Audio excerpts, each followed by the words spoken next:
Hi.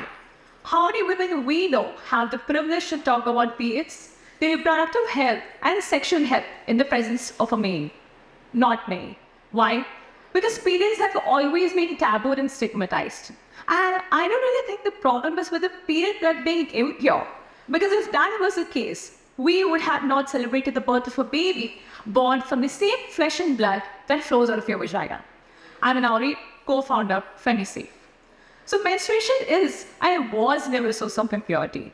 It's just wrongly stigmatized and used as a tool of oppression by the patriarchal societies, which coerces women into believing that yes, period blood is impure and that we deserve this oppression. And things just got worse when culture came along. But on the brighter side, we do have certain belief systems that normalize periods, just like a child drinking milk from its mother. But unfortunately, it's not much highlighted in the male-dominated social systems of our country. Knowing how a female body works should never be an act of criticism, because I was called one every single time I raised a concern on the same. Menstruation matters than most people in the society are even willing to recognize, because a lot of us still do not know the difference between menstrual cycle and periods. And I wish everybody knew about it like a gynecologist, or at least in a simpler form. So let me break it down to you. The female body is an amazing machine which orchestrates a complex dance every single month. Your hormones signal the release of an egg. At the same time, your uterus is building a thick gauzy nest. Now, if no sperm meets the egg, this thick gauzy nest is not required anymore and breaks down, resulting in your periods. While the menstrual cycle is your entire hormonal fluctuations a female goes through for a period of 28 days. It's a fascinating cycle which keeps the female body in harmony, considering hormonal oscillations we go through. So we all deal with periods in different ways, right? But there's one thing that's been seen for all of us menstruators, which is how often we're seen as a walking hall of shame either on our periods. From being included in family events to religious places, and people terrified of us spoiling things without touch.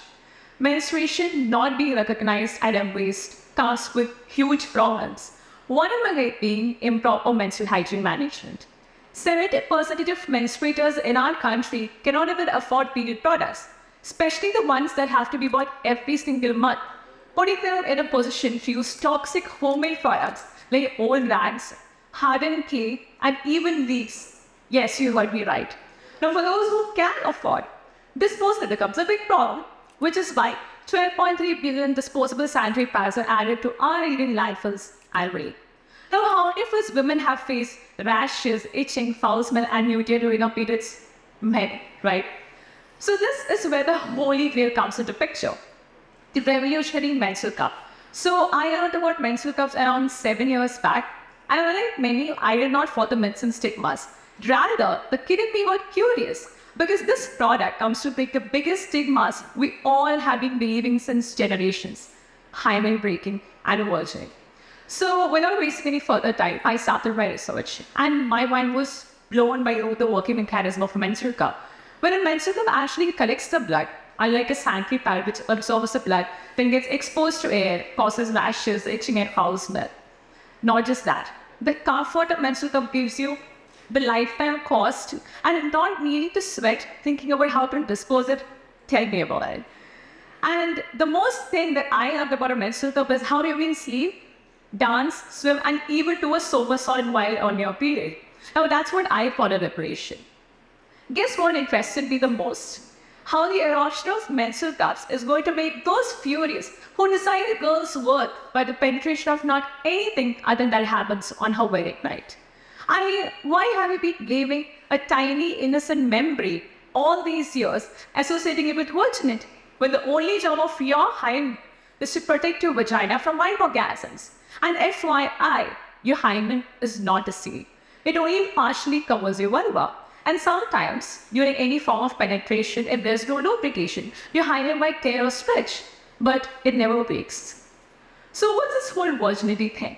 So in a biological sense, a virgin is somebody who has not had sexual intercourse. That's it, period. And in a more general sense, a virgin is somebody who is doing a particular activity for the first time, like a virgin driver, a virgin swimmer, a virgin drinker, that's it. Now the reality is that this whole concept of virginity is a social construct with no scientific basis at all.